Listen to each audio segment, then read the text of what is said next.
Hello बच्चों। तो बच्चों कल हमने किया था हमारा फर्स्ट चैप्टर जिसके अंदर हमने देखा कि केमिकल रिएक्शंस एंड इक्वेशंस क्या होती है और हम इनको बैलेंस कैसे करते हैं। ठीक है बच्चों। तो आज हम करने वाले हैं टाइप्स ऑफ केमिकल रिएक्शंस के बारे में कि रिएक्शंस जो है वो कितने टाइप की होती है। हमारे इस चैप्टर के अंदर जो है नॉर्मली आपको 6 टाइप की केमिकल रिएक्शंस जो है वो मिलने वाली हैं। तो आइए हम उनको एक एक करके क्या करते हैं, डिस्कस करते हैं। ठीक है। तो बच्चों आज का हमारा जो टॉपिक है वो है types of reaction, types of reactions. ठीक है। आप इसके जो नोट्स हैं वो ढंग से साथ ही साथ बनाते रहना ताकि आपको बाद में ना प्रॉब्लम ना हो। तो टाइप्स ऑफ रिएक्शन में जो सबसे पहला टाइप है बच्चों वो है हमारे पास डीकंपोजिशन रिएक्शन। क्या है हमारे पास वो डीकंपोजिशन। लेकिन उससे पहले चलो हम कॉम्बिनेशन को करते हैं ताकि डीकंपोजिशन सही से समझ में आए। तो जो सबसे फर्स्ट है वो है कॉम्बिनेशन रिएक्शन। तो कॉम्बिनेशन रिएक्शंस क्या होती है, नाम से ही पता चल रहा है कॉम्बिनेशन, दैट मींस कि क्या करना, कंबाइन करना। क्या करना है बच्चों, हमें कंबाइन करना है। मतलब क्या होगा, अगर मैं सिंगल फॉर्म की बात करूं कि मुझे ये रिएक्शन कैसे दिखने वाली है, तो इसमें क्या होगा, आपके पास दो रिएक्टेंट होंगे जिससे आपको क्या मिल सकता है, एक सिंगल क्या मिलेगा, रिएक्टेंट प्रोडक्ट मिलेगा। मतलब कॉम्बिनेशन रिएक्शंस वो रिएक्शन होती है जिसमें दो या दो से ज्यादा रिएक्टेंट कंबाइन होकर के क्या करते हैं, किसी सिंगल प्रोडक्ट का फॉर्मेशन करते हैं। मतलब those reaction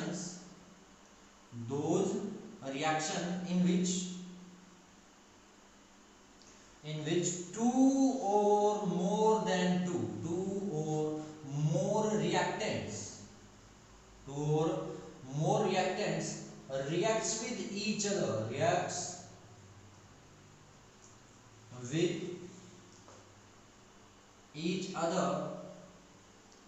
to form a single product। मतलब कि दो या दो से ज्यादा जो है वो क्या करते हैं, रिएक्टेंट जो आपस में रिएक्शन करते हैं, क्या करने के लिए, एक प्रोडक्ट बनाने के लिए। इन रिएक्शंस को क्या कहा जाता है, कॉम्बिनेशन रिएक्शंस कहा जाता है। क्लियर है बच्चों बातें। मतलब क्या है कि आपके पास ऐसा होगा कि एलिमेंट्स, एटम्स जो हैं वो दो डिफरेंट होंगे और ये क्या करेंगे, सिर्फ एक ही प्रोडक्ट बनाएंगे। इनके साथ में क्या हो सकती है, या तो एनर्जी और या फिर क्या क्रिएट हो सकती है, हीट जो है वो इवॉल्व होगी। क्लियर है बात ये। मतलब प्रोडक्ट आपको क्या मिलेगा, सिंगल मिलेगा। फॉर एग्जांपल अगर हम एग्जांपल की बात करें, जैसे कि कार्बन का कंबशन किया, मतलब कार्बन प्लस में क्या करते हैं, अगर हम O2, दैट मींस कि कार्बन और ऑक्सीजन, कार्बन को जब भी जलाया जाता है तो वो किसका फॉर्मेशन करते हैं, CO2, और साथ में क्या निकलती है वहां से, हमें हीट एंड क्या, फ्लेम भी प्रोड्यूस होती है। क्लियर है। अब क्या था, कितने एलिमेंट थे मेरे पास, मतलब एक कार्बन का एटम था, एक क्या था मेरे मतलब एलिमेंट था, दूसरा क्या था हमारे पास, मॉलिक्यूल था, किसका था बच्चों, ऑक्सीजन का। और ये दोनों क्या करते हैं, आपस में रिएक्शन करके एक सिंगल कंपाउंड का फॉर्मेशन करते हैं जो क्या है आपके पास, कार्बन डाइऑक्साइड। मतलब दो या दो से ज्यादा रिएक्टेंट मिल करके अगर एक ही प्रोडक्ट बनाते हैं तो इन्हें क्या कहा जाता है, बोलते हैं कॉम्बिनेशन रिएक्शंस। एक और एग्जांपल ले लेते हैं। मान लीजिए आपके पास क्या था, कैल्शियम ऑक्साइड था। कैल्शियम ऑक्साइड अगर वाटर के साथ रिएक्शन करता है तो वो किसका, कैल्शियम हाइड्रो ऑक्साइड का फॉर्मेशन करता है और साथ में क्या, हीट का इवोल्यूशन होता है। क्लियर है। ग्लूकोज की रिएक्शन देख लीजिए जिसमें क्या होता है कि जो रेस्पिरेशन के अंदर है C6H12O6, क्या है बच्चों, ये है हमारे पास ग्लूकोज।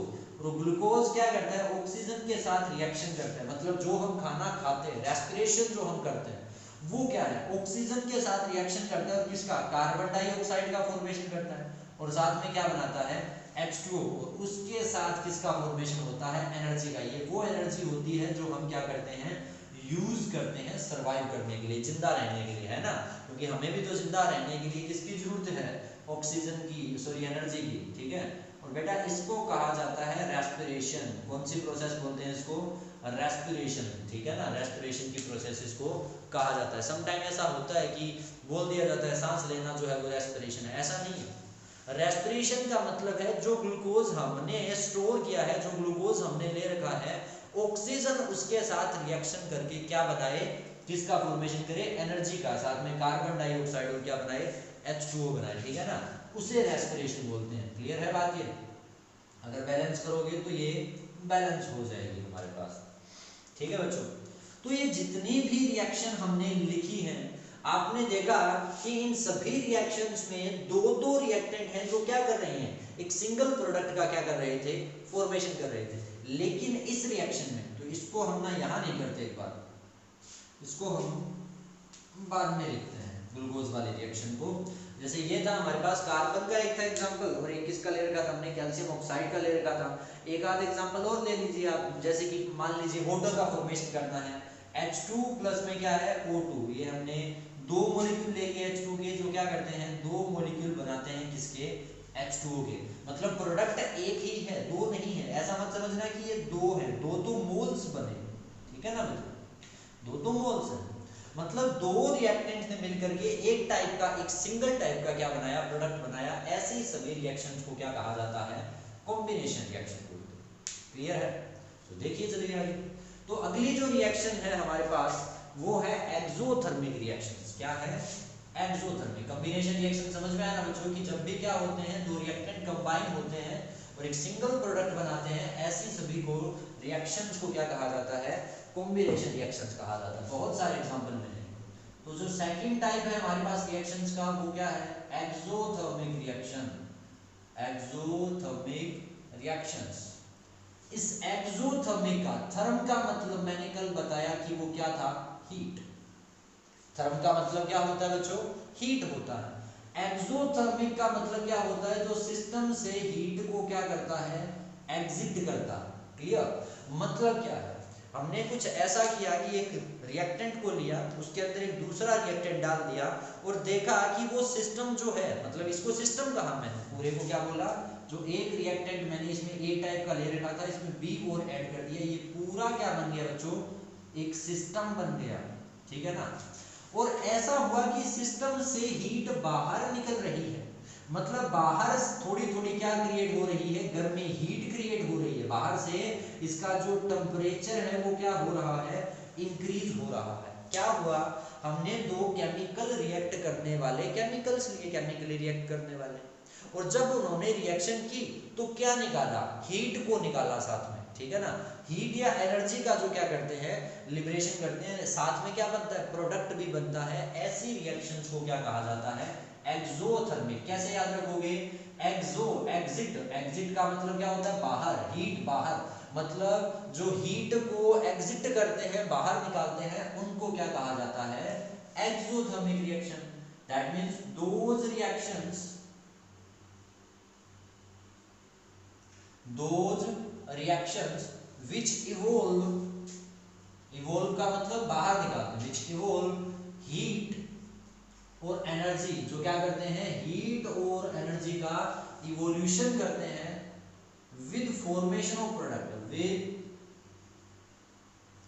फॉर्मेशन ऑफ प्रोडक्ट, मतलब प्रोडक्ट के साथ साथ जो क्या करते हैं, हीट और एनर्जी को क्या करते हैं, हीट को या एनर्जी को बेटा जो क्या करते हैं, बाहर निकालते हैं, उनको क्या कहा जाता है, एक्सोथर्मिक। अगर मैं एग्जांपल पीछे वाले लेता हूं, जैसे कार्बन प्लस में ऑक्सीजन, वो क्या है आपके पास, कार्बन डाइऑक्साइड, और साथ में क्या करते हैं, हीट का फॉर्मेशन करते हैं। आफ्टर दैट क्या है कि मान लो हमने लिया था एक कैल्शियम ऑक्साइड का क्विक लाइन का एग्जांपल, जिसमें हमने वाटर को ऐड किया, जो क्या करता है, कैल्शियम हाइड्रोक्साइड के साथ साथ किसका, हीट का इवोल्यूशन करता है। ठीक है ना? आफ्टर दैट हमने, अब मैं एग्जांपल लिखा हूं कि C6H12O6 ग्लूकोज अगर कार्बन ऑक्सीजन के साथ रिएक्शन करता है तो क्या करता है, कार्बन डाइऑक्साइड बनाता है।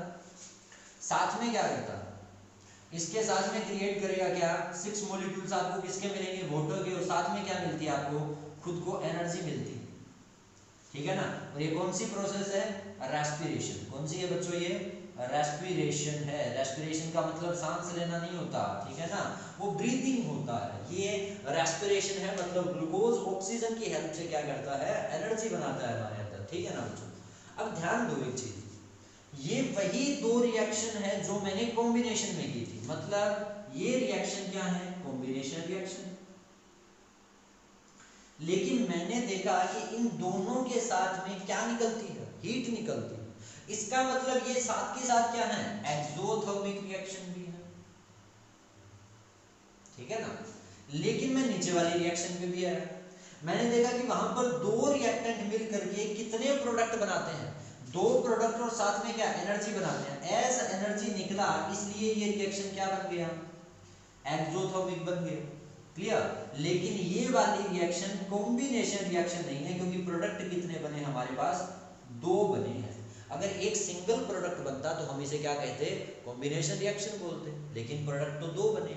तो इससे एक बात हमें पता चली कि जितनी भी एक्सोथर्मिक रिएक्शन है, ये जरूरी नहीं कि क्या बन जाए, कॉम्बिनेशन बन जाए, लेकिन ऑलमोस्ट जो कॉम्बिनेशन रिएक्शन है वो लगभग क्या होती है, क्या होती है बच्चों, वो एक्सोथर्मिक होती है। ऐसा क्यों, मैंने क्या बोला कि जो रिएक्शन क्या होती है, कंबाइन होकर के प्रोडक्ट बनाती है, उनमें से एक्सोथर्मिक रिएक्शन होती है बहुत सारी, ऑलमोस्ट बोल सकता हूं मैं, लगभग सभी क्या होती हैं, एक्सोथर्मिक रिएक्शन होती है। लेकिन कोई एक्सोथर्मिक रिएक्शन कंबाइन कॉम्बिनेशन होगी, इसकी कोई गारंटी नहीं है। अब इसका ना मतलब समझो क्या होता है, ध्यान से समझना, एक एग्जांपल लेकर के बता रहा हूं। पहले तो ये अब देखिए कि दोनों रिएक्शन समझ में आई क्या। कॉम्बिनेशन, दो मिलकर के प्रोडक्ट बनाते हैं, एनर्जी निकले ना निकले कोई मतलब नहीं था। एक्सोथर्मिक, प्रोडक्ट चाहे दो बने लेकिन तीन बने या एक बने, लेकिन वो रिएक्शंस हमेशा क्या होती है, उनमें एनर्जी या हीट का लिबरेशन होता है, उनको एक्सोथर्मिक कहा जाता है। अब बात यह है कि हीट इवोल्व क्यों होती है, अब इसको समझना। हमने ना एक चीज ए टाइप की ली और एक बी टाइप की चीजें ली, हम इन दोनों चीजों को क्या कर देते हैं, मिक्स कर देते हैं। क्लियर। अगर ये दोनों प्रोडक्ट बनाते हैं तो ध्यान दो इस बात पे, क्या आपने मिक्स करने के अलावा कुछ किया, नहीं किया ना। मतलब आपने सिर्फ इतना किया कि दोनों रिएक्शंस को, दोनों केमिकल्स को मिला करके छोड़ दिया, और अपने आप को क्या करना शुरू हो गए, रिएक्शन, अपने आप रिएक्शन शुरू हुई है। इसका मतलब क्या है कि उनके पास कुछ एनर्जी थी, जो एनर्जी अब क्या हो रही है, कम हो रही है। जो एनर्जी अब क्या हो रही है बच्चों, कम हो रही है। ध्यान देना, ठीक है ना। मतलब आपने तो कोई एनर्जी दी नहीं उसे, अगर आप एनर्जी देते तो बोलते कि ये अपने आप थोड़ी हुई है, हमने तो इसे एनर्जी प्रोवाइड करवाई थी। लेकिन इस केस में, कौन से कॉम्बिनेशन केस में, अगर अपने आप रिएक्शन स्टार्ट हो जाती है, और अपने आप रिएक्शन को स्टार्ट होने को कहा जाता है स्पॉन्टेनियस, क्या बोलते हैं, स्पॉन्टेनियस रिएक्शन। मतलब स्पॉन्टेनियस का मतलब क्या है कि जिनको आप हीट नहीं देते, वो खुद की हीट का प्रयोग करते हैं। अब ये भी देख लो कि ए के पास कुछ एनर्जी थी, बी के पास कुछ एनर्जी थी, दोनों ने अपनी एनर्जी का ही प्रयोग करके प्रोडक्ट बना डाला। अब उनकी खुद की एनर्जी क्या होगी बच्चों, कम। तो जो एनर्जी कम हुई है वो क्या होगी, बाहर निकलेगी। इसका मतलब क्या कि जो कॉम्बिनेशन होता है, और जितने भी क्या होते हैं, स्पॉन्टेनियस कॉम्बिनेशन होते हैं, उनमें एनर्जी हमेशा क्या होता है, निकलता है। क्लियर बात है। मतलब जो खुद की एनर्जी यूज करके प्रोडक्ट बनाते हैं, उनकी एनर्जी हमेशा क्या होती है, डिक्रीज होती है। तो आप एक बात लिख लेना इन दोनों चीजों के नीचे कि स्पॉन्टेनियस तो समझ गए ना, स्पॉन्टेनियस का मतलब क्या होता है कि जो क्या करते हैं, अपने आप प्रोडक्ट का फॉर्मेशन करते हैं, उनको कहा जाता है। तो क्या लिखनी है आपको, देखो जरा, कि जितनी भी स्पॉन्टेनियस कॉम्बिनेशन रिएक्शंस होती हैं, वो क्या होती हैं, एक्सोथर्मिक होती है। लिखो जरा ये कि ऑल स्पॉन्टेनियस, स्पॉन्टेनियस का मतलब जिनमें आपने एनर्जी नहीं दी, all spontaneous reactions, combination reactions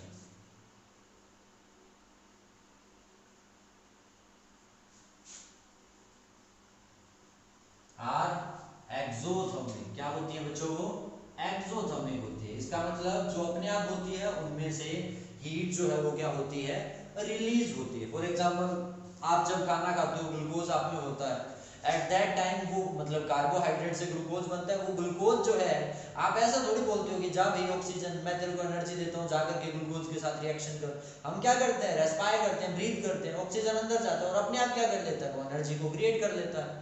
clear है। आप लकड़ी को जलाते हो, एक बार आपने उसको इग्निशन टेम्परेचर दे दिया, वो इग्निशन टेम्परेचर का मतलब ये नहीं है कि आपने क्या किया है, उसको एनर्जी दी है, ऐसा नहीं है। एनर्जी का तो मैं तब बोलता जब हर बार, हर एक एटम को जलाने के लिए, हर एक कार्बन के मतलब ऐसा है कि लकड़ी है ये, ठीक है ना, इस लकड़ी में यहाँ पर क्या है, कार्बन के एटम्स दे रखे थे। इसको जलाने के लिए आपने एनर्जी दी, इसको सबको अगर आप कंबशन करवाने के लिए हीट देते तो वो बोलता है। वो तो आपने इग्निशन टेम्परेचर दिया, पढ़ चुके हो आप पहले की क्लासों में, ठीक है ना। इग्निशन टेम्परेचर क्या होता है कि किसी को कंबशन करने के लिए, किसी रिएक्शन को, किसी कंपाउंड को जलाने के लिए जो मिनिमम टेम्परेचर आपको उसको पहले देना पड़ता है, ठीक है ना। तो उसका मतलब ये नहीं कि आपने उसे एनर्जी प्रोवाइड करवाया, आपने उसे इग्निट किया, उसके बाद वो खुद ब खुद क्या होता रहा, कंबशन करता रहा, स्पॉन्टेनियस रिएक्शन होता रहा। वो क्या होती है आपके पास, एक्सोथर्मिक रिएक्शन होती है। क्लियर है बच्चों बातें?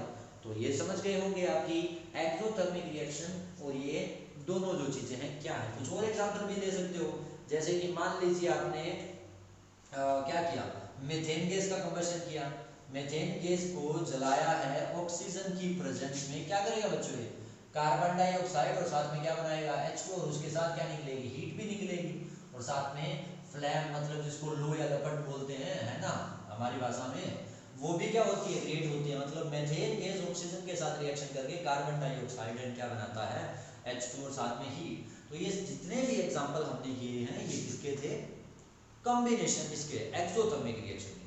क्लियर है बच्चों बातें? अब एक क्वेश्चन आता है कि क्या रेस्पिरेशन एक्सोथर्मिक है? क्या लगता है आपको? रेस्पिरेशन अभी किया था हमने, उसकी रिएक्शन भी देखी थी, क्या थी रेस्पिरेशन की, कि ग्लूकोज जो है वो क्या करता है, ऑक्सीजन के साथ रिएक्शन करता है, कार्बन डाइऑक्साइड बनाता है, वाटर का फॉर्मेशन करता है, लेकिन साथ में एनर्जी भी क्रिएट करता है। क्लियर? और अगर एनर्जी निकलती है तो रिएक्शन क्या होती है, एक्सोथर्मिक। तो मैं बोल सकता हूं कि रेस्पिरेशन भी क्या है, एक टाइप की एक्सोथर्मिक रिएक्शन है। क्लियर है बच्चों बातें, कि रेस्पिरेशन भी क्या होता है, एक्सोथर्मिक रिएक्शन होता है। तो चलिए चलते हैं हमारे अगले पॉइंट की तरफ, जो क्या है, अगली रिएक्शंस की तरफ। तो अब तक हमने कॉम्बिनेशन रिएक्शन एंड किसके बारे में पढ़ा है बच्चों, हमने पढ़ा है एक्सोथर्मिक के बारे में। तो जो थर्ड टाइप है वो है डीकंपोजिशन रिएक्शंस। क्या है, डीकंपोजिशन रिएक्शंस है। आइए देखते हैं ये डीकंपोजिशन रिएक्शन क्या होती है। डीकंपोज का मतलब क्या होता है, टूटना, बिखरना, टुकड़ों में टूटना, ठीक है। इसका मतलब क्या, देखो जरा फॉर्म देख लेता हूं कि कैसे दिखेगी। हमने ये किया कि ए टाइप की कोई चीज और इसको कैसे न कैसे करके देखा कि ये क्या बना रहा था, बी और सी का फॉर्मेशन कर रहा था। अब ये अपने आप तो टूटेगा नहीं, हमने मान लो इसको क्या किया, कुछ हीट दे दी, या मान लो हमने इसको किसी न किसी टाइप की क्या कर दी, एनर्जी प्रोवाइड करवा दी। ये एनर्जी क्या हो सकती है, सनलाइट के कारण भी हो सकती है, ये एनर्जी किसके कारण हो सकती है, इलेक्ट्रिसिटी, मतलब करंट लगा करके भी हम इसको दे सकते थे। हमें तो सिर्फ क्या करना है, इसको कुछ एनर्जी देनी है ताकि ये बी और सी में क्या हो जाए, टूट जाए। मुझे पता था ये कितनी चीजों से मिलकर के बना है, 2 3 4 चीजों से मिलकर बना था। क्या हो रहा है इसमें ये हो रहा है कि क्या है, एक प्रोडक्ट रिएक्टेंट है जो कितने प्रोडक्ट बना रहा है, 2।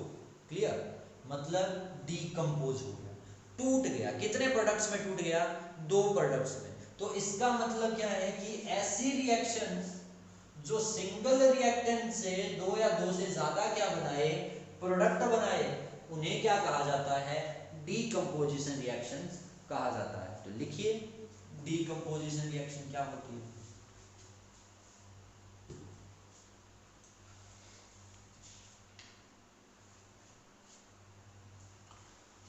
Those reactions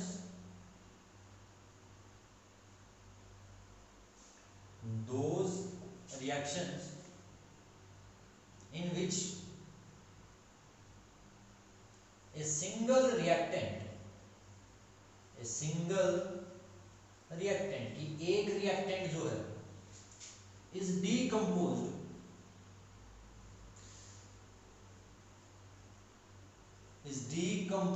into two or more product। क्या कि एक सिंगल रिएक्टेंट है जो क्या करता है, डीकंपोज हो जाता है, टूट जाता है, क्या करने के लिए बच्चों, 2 या 2 से ज्यादा क्या बनाने के लिए, प्रोडक्ट बनाने के लिए ऐसे रिएक्टेंट्स को, ऐसे रिएक्शंस को क्या कहा जाता है, डीकंपोजिशन रिएक्शन कहा जाता है। फॉर एग्जांपल मान लीजिए आपके पास क्या था, कैल्शियम कार्बोनेट, क्या था, कैल्शियम कार्बोनेट दे रखा था, ठीक है ना, जिसको हम लाइमस्टोन भी बोलते हैं। क्या बोलते हैं बच्चों इसे, लाइमस्टोन, ठीक है। कैल्शियम कार्बोनेट था, हमने इसे क्या कर दी, हीट दे दी। हीट देने पर कैल्शियम कार्बोनेट, कैल्शियम ऑक्साइड और साथ में कार्बन डाइऑक्साइड में क्या हो जाता है, डीकंपोज हो जाता है। और मैंने बताया था इसे क्या बोलते हैं अपन, लाइम, या फिर क्या बोलते हैं, क्विक लाइम के नाम से जानते हैं, ठीक है। तो क्या हुआ, देखो कि सर एक लाइमस्टोन नाम का हमारे पास कंपाउंड था, हमने उसको किसी बर्तन में डाल करके गर्म किया, तो ये क्या बना दिया इसने, कार्बन डाइऑक्साइड अलग बना दिया, कैल्शियम ऑक्साइड अलग बना दिया। इसका मतलब क्या हुआ कि हीट देने पर ये अपने आप क्या हो गया, डीकंपोज हो गया। किसका एग्जांपल है, डीकंपोजिशन रिएक्शंस का। क्लियर है। एक एग्जांपल और ले लीजिए, जैसे मान लो आपके पास लेड नाइट्रेट है PbNO32। अगर आप, मैं क्या करता हूं, लेड नाइट्रेट को हीट करता हूं, एनर्जी प्रोवाइड करवाता हूं। ये लेड नाइट्रेट क्या होता है कि लेड ऑक्साइड के अंदर, PbO2 के अंदर, साथ में क्या करता है, नाइट्रोजन डाइऑक्साइड मतलब कि NO2 के अंदर क्या हो जाएगा, डीकंपोज हो जाएगा। और साथ में क्या प्रोवाइड करवाएगा, वहां पर आपको फॉर्मेशन करके देगा किसका, ऑक्सीजन का, मतलब लेड ऑक्साइड, सॉरी Pb+2 -2 मतलब एक ही आएगा। लेड ऑक्साइड के अंदर, नाइट्रोजन डाइऑक्साइड के अंदर, और साथ में किसका, O2 ऑक्सीजन गैस का फॉर्मेशन करके देगा। यहाँ क्या है, सिंगल प्रोडक्ट है, रिएक्टेंट है। कितने, 3 क्या मिल रहे थे आपको, प्रोडक्ट मिल रहे थे। मतलब एक ने टूटकर कितने प्रोडक्ट बना दिए, 3 प्रोडक्ट बना दिए। किसके कारण, जब मैंने उसे क्या दी, हीट दी। क्लियर, मतलब क्या कि ये वो रिएक्शंस हैं जो अपने आप नहीं होती। कौन सी है, जो अपने आप पड़ी पड़ी, जैसे कैल्शियम कार्बोनेट को अगर मैं हीट नहीं देता ना, या कैल्शियम ऑक्साइड कभी नहीं बनाता। मतलब ये कौन सी रिएक्शन है, नॉन स्पॉन्टेनियस। कौन सी होती है, लिख लेना ये साइड में कहीं, नॉन स्पॉन्टेनियस रिएक्शन। और नॉन स्पॉन्टेनियस का मतलब क्या होता है बच्चों, कि वो रिएक्शंस जो अपने आप नहीं होती, जिनको करवाने के लिए हमें क्या करना पड़ता है, एनर्जी देना पड़ता है। ऐसी रिएक्शंस को नॉन स्पॉन्टेनियस डीकंपोजिशन रिएक्शन कहा जाता है। क्लियर है, क्या डीकंपोजिशन क्लियर है बात। डिकम्पोज होना मतलब कि सिंगल प्रोडक्ट से दो या दो, सिंगल रिएक्टेंट से दो या दो से ज्यादा क्या करना, प्रोडक्ट बनाना, इसे डीकंपोजिशन रिएक्शन कहा जाता है। क्लियर। तो इसके बाद देखिए जरा, हम ना, जरूरी नहीं है कि डीकंपोजिशन रिएक्शन को बस इसी तरीके से सिर्फ हीट दे करके, मैंने बताई थी बात, हम उसे इलेक्ट्रिसिटी प्रोवाइड करवा सकते हैं, हम उसे लाइट प्रोवाइड करवा सकते हैं। एग्जांपल ले लो चाहे आप, कि मान लो आपके पास सिल्वर क्लोराइड है, AgCl है, अगर आप इसको क्या करते हो, सनलाइट की प्रेजेंस में रख देते हो। किसकी प्रेजेंस में बच्चों, सनलाइट की प्रेजेंस में, सूर्य के प्रकाश में खुला छोड़ दो ना, तो क्या होगा, सिल्वर अलग हो जाएगा और क्लोरीन अलग हो जाएगा। मतलब क्या, डिकम्पोजिशन हो जाएगा, किसका, सिल्वर क्लोराइड का हो जाएगा। क्लियर है बात है। तो चलिए ठीक है, एक बात और नोट करो इसमें, जब डिकम्पोजिशन हुआ तब आपने इसको एनर्जी दिया था। क्लियर है बात, कि जब भी डिकम्पोजिशन हुआ तो आपने इसको क्या करवाया, एनर्जी प्रोवाइड करवाया। मतलब ऐसी रिएक्शंस, ये ऐसी रिएक्शंस हैं जिसमें आपको हीट इनको देना पड़ता है। पीछे वाली कौन सी थी, जिसमें हीट उनसे निकलता था, और इनमें हीट आपको इन्हें देना पड़ता है। वो रिएक्शंस थी एक्सोथर्मिक, जिनमें हीट इवॉल्व होता है प्रोडक्ट के साथ में। लेकिन ये वो रिएक्शंस हैं जिनमें आपको हीट इनको पहले ही क्या करना पड़ता है, सप्लाई करना पड़ता है। इसलिए इन रिएक्शंस को कहा जाता है एंडोथर्मिक। और हमारा नेक्स्ट रिएक्शन भी यही है, क्या है, एंडोथर्मिक रिएक्शंस।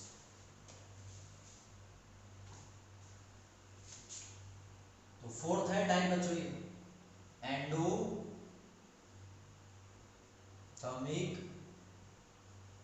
रिएक्शंस। देखिए क्या होती है एंडोथर्मिक रिएक्शन। मैंने क्या कहा कि वो रिएक्शन जिसपे हीट देना पड़े, that means those reactions in which heat और एनर्जी, हीट या फिर क्या चीज, energy is supplied is supplied to the reactant, to the side of reactant. Heat को सप्लाई किया जाता है किस साइड में, रिएक्टेंट की साइड में, so that it can decompose, so that it can decompose into products. Clear? Endothermic reaction क्या है, इन विच हीट और energy supply to the side of reactant.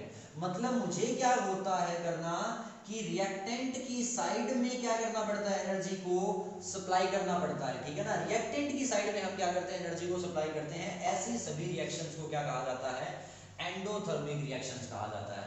और दूसरी डेफिनेशन क्या है, अब बिना रिएक्शन के तो होती नहीं है, तो देखिए जरा, दोज मतलब बिना टेम्परेचर के तो होती नहीं है reaction, those non spontaneous, those non spontaneous decomposition reaction,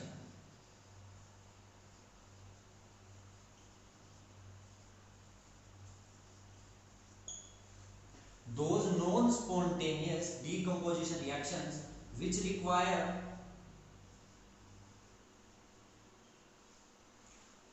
temperature और एनर्जी, हीट और या फिर क्या चीज हो, एनर्जी, टू अकर का मतलब होने के लिए, है ना। मतलब ये रिएक्शन जिसको होने के लिए, क्रिएट पूरा बनने के लिए क्या करना होता है, नॉन स्पॉन्टेनियस डिकम्पोजिशन करने के लिए जिसको हीट और एनर्जी की रिक्वायरमेंट होती है, उन्हें क्या कहा जाता है बच्चों, उनको बोलते हैं क्या, एंडोथर्मिक रिएक्शन। अब जो पीछे हमने एग्जांपल लिए थे, जैसे कि एग्जांपल था ये किसका था, कैल्शियम कार्बोनेट का था, सिल्वर क्लोराइड का था, लेड नाइट्रेट का था, वो दोनों तीनों एग्जांपल हम किसके अंदर लिख सकते हैं, नॉन स्पॉन्टेनियस रिएक्शन में जो है वो नोट कर सकते हैं। तो आई होप आपको ये समझ में आया होगा कि क्या था, क्लियर है ना। तो देखिए जरा क्या है, एग्जांपल ले लो आप सिल्वर क्लोराइड का या सिल्वर ब्रोमाइड का ले लो, किसकी प्रेजेंस में टूटेगा बेटा, सनलाइट की प्रेजेंस में, किसमें, सिल्वर प्लस में ब्रोमीन में। कैल्शियम कार्बोनेट का एग्जांपल था, मैं आपको वही एग्जांपल इसलिए करवा रहा हूं ताकि आपको ज्यादा एग्जांपल्स याद ना करने पड़े, वो हम अलग से कर लेंगे एक्स्ट्रा नॉलेज के लिए, लेकिन आपको हर एक रिएक्शन में ज्यादा एग्जांपल्स की जरूरत ना पड़े, इसलिए मैं आपको वही एग्जांपल बता रहा हूँ। जैसे कैल्शियम कार्बोनेट को भी अगर हम क्या करते हैं, हीट करते हैं, तो कैल्शियम ऑक्साइड प्लस में क्या मिलता है आपको, कार्बन डाइऑक्साइड का फॉर्मेशन मिलेगा। क्लियर है। तो ठीक है बच्चों, ये था हमारे पास 4 रिएक्शंस के बारे में, जो क्या थी, endothermic reaction, exothermic reaction, displacement reaction, double displacement reaction, 2 रहती हैं हमारी, हम उनको भी कर लेते हैं, ठीक है ना। तो ये 4 तो आप अच्छे से करना।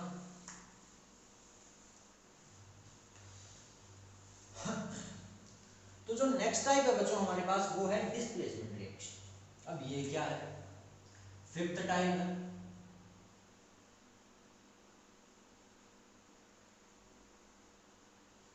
अब ये डिस्प्लेसमेंट रिएक्शन का मतलब क्या है, पहले फॉर्म देख लीजिए, ये किस टाइप की है। यहां देखिए ये ए है, एक और इसके साथ कंपाउंड है जिसका नाम है BC, मतलब ए है और बी और क्या था, सी था, ये 2 से मिलकर के बना हुआ क्या था आपके पास, एक कंपाउंड था, और ये आपके पास क्या है, एक एलिमेंट है, ठीक है बच्चों।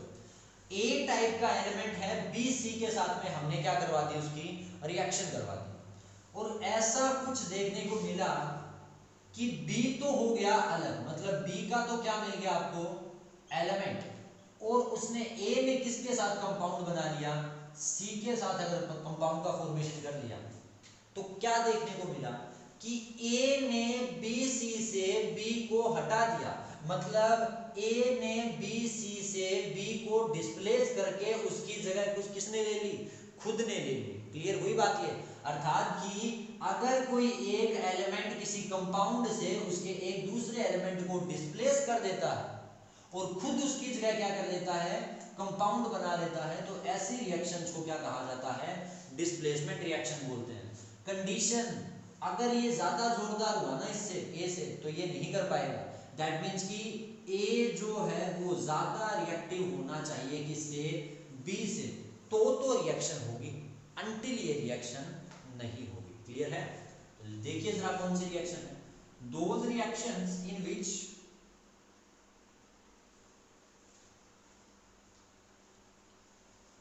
विच ए reactive metal, more reactive metal, ज्यादा रिएक्टिव, ठीक है ना, इन विच ए मोर रिएक्टिव मेटल और एलिमेंट और या एलिमेंट डिस्प्लेसेस, हटा देता है, कुछ जगह ले लेता है, displaces the less reactive element,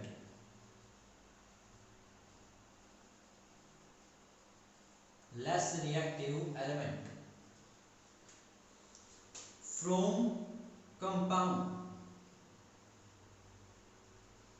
क्या थी कि those reactions in which a more reactive metal या element क्या कर देता है, किसी less reactive metal को किसी compound से displace कर देता है, ऐसी reactions को क्या कहा जाता है, displacement reaction के नाम से जाना जाता है। क्या बोलते हैं बच्चों इनको, displacement reaction। एग्जांपल देख लीजिए, आपके पास क्या है, फेरस था, क्लियर, ये मतलब फेरस था, आपने क्या किया, इसको कॉपर सल्फेट के सॉल्यूशन में रख दिया, और क्या देखते हो आप कि जो कॉपर सल्फेट असल में होता है ना, वो किस कलर का होता है, ब्लू कलर का। कॉपर सल्फेट को आप पानी में का सॉल्यूशन बनाओगे तो कैसा दिखेगा आपको, ब्लू कलर का। और मैंने उसमें आयरन डाल दिया, आयरन डालने के बाद कुछ समय के बाद ये ब्लू कलर धीरे धीरे क्या हो जाएगा, कम हो जाएगा, फैट हो जाएगा। किसके कारण, इसका मतलब कि पहले तो कॉपर सल्फेट था तो नीला था, अर्थात अब फेड हो गया, अर्थात वहां क्या नहीं बचा, कॉपर सल्फेट नहीं बचा, तो क्या बन गया, वहां बन गया फेरस सल्फेट। क्या बन गया, FeSO4, और साथ में आपको क्या मिल गया, कॉपर मिल गया। दैट मींस कि अब जो कलर दिख रहा है, जैसे जैसे आपको ब्राउन कलर जो है वो दिखाई देने लगेगा, वो किसके कारण हो रहा है, फेरस के कारण पॉसिबल हुआ, क्योंकि फेरस ज्यादा रिएक्टिव है, Fe ज्यादा रिएक्टिव है किससे, कॉपर से। अर्थात फेरस ने कॉपर सल्फेट से कॉपर को क्या कर दिया, डिस्प्लेस कर दिया। क्लियर बच्चों बातें, डिस्प्लेसमेंट रिएक्शन। एक और ले लीजिए, जैसे कि ये था आपके पास जिंक है, प्लस में क्या है, कॉपर सल्फेट का सॉल्यूशन है, क्या करेगा, जिंक का तो बन जाएगा सल्फेट, और कॉपर क्या हो जाएगा, अलग हो जाएगा। इसमें क्या है, जिंक ज्यादा रिएक्टिव है किससे, कॉपर से, मतलब जिंक जो है वो उसको क्या कर देगा, डिस्प्लेस कर देगा। क्लियर है बच्चों बातें? तो ये थी हमारे पास कौन सी रिएक्शन, डिस्प्लेसमेंट रिएक्शन, ठीक है ना, क्या थी ये, डिस्प्लेसमेंट रिएक्शन। तो आगे देखिए जरा ध्यान से, हर एक डेफिनेशन को आराम से करना, बिल्कुल इजी है, टाइप्स तो बहुत इजी हैं इनके, ठीक है। तो जो है नेक्स्ट रिएक्शन वो है बच्चों हमारे पास double displacement reaction, double displacement reactions, ठीक है। और ये देखते हैं डबल डिस्प्लेसमेंट का मतलब क्या है, देखो जरा फॉर्म देख लो, क्या है पहले तो, टाइप क्या है, यहां ना ए बी क्या है, एक कंपाउंड, और यहां बी सी डी क्या है, एक कंपाउंड, और कुछ ऐसा हुआ कि रिएक्शन जब इनकी करवाई गई तो बन गया आपके पास AC plus BC DB। Clear, AC plus में क्या बन गया, DB का फॉर्मेशन कर दिया, मतलब A ने C के साथ और B ने D के साथ क्या कर दिया, बॉन्ड बना लिया। ऐसी रिएक्शंस हैं, इन्हीं को क्या कहा जाता है, डबल डिस्प्लेसमेंट। मतलब पहले A ने C को डिस्प्लेस किया और फिर B ने D को क्या कर दिया, डिस्प्लेस कर दिया। कुछ समझ में आई बात है, डिस्प्लेसमेंट हुआ है, लेकिन कितनी बार हुआ है, 2 बार हुआ है, इसलिए इसको क्या बोलते हैं, डबल डिस्प्लेसमेंट रिएक्शन बोलते हैं। लेकिन मैं इसको डेफिनेशन ना और भी आसान समझूं कि एक कंपाउंड है, ये क्या है, दूसरा कंपाउंड है, और ऐसा लग रहा है सर जैसे इसने C इसे दे दिया और B क्या इसे दे दिया। मतलब क्या है, ये तो आयन थे और आयन्स आपस में क्या हो गए, एक्सचेंज हो गए। ऐसे रिएक्शंस को डबल डिस्प्लेसमेंट, मतलब reactions in which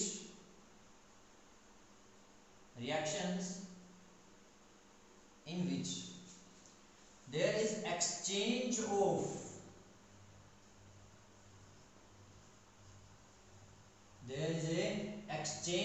of ions, जिसमें क्या होता है, आयंस का एक्सचेंज होता है, ions of two or more compounds to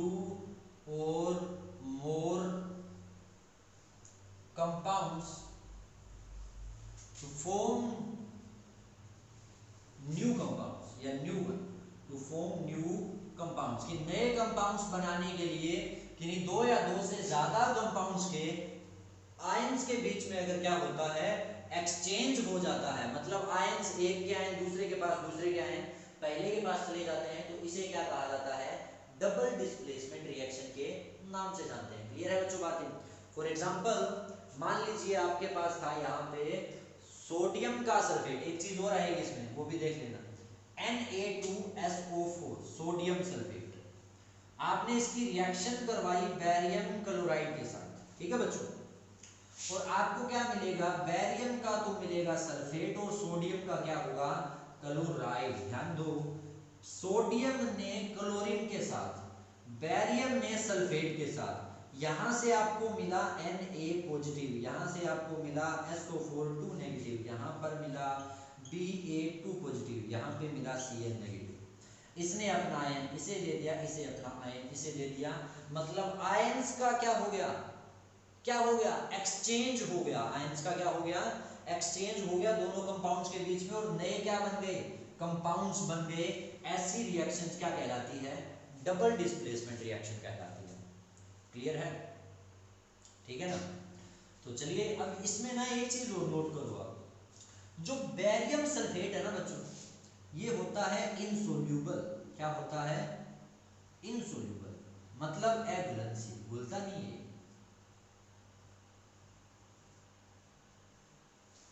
ठीक है ना? पानी में डालोगे तो ये क्या होगा, घुलेगा नहीं। तो क्या होगा, ये मान लो बीकर था, आपने ये दोनों इसमें उड़ेल दिए, रिएक्शन होना स्टार्ट हो गई, ये दोनों बन गए। सोडियम क्लोराइड पानी में घुला हुआ था, लेकिन यहाँ पर ना यूं आपको छोटे छोटे ना कण से दिखाई देंगे, पार्टिकल से, और वो किसके होंगे, बैरियम सल्फेट के होंगे।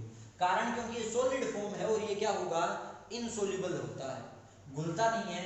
इसका इन जो पार्टिकल्स बनते हैं इनको कहा जाता है प्रेसिपिटेट। क्या बोलते हैं इनको, पीपीटी, प्रेसिपिटेट बोलते हैं, प्रेसिपिटेट।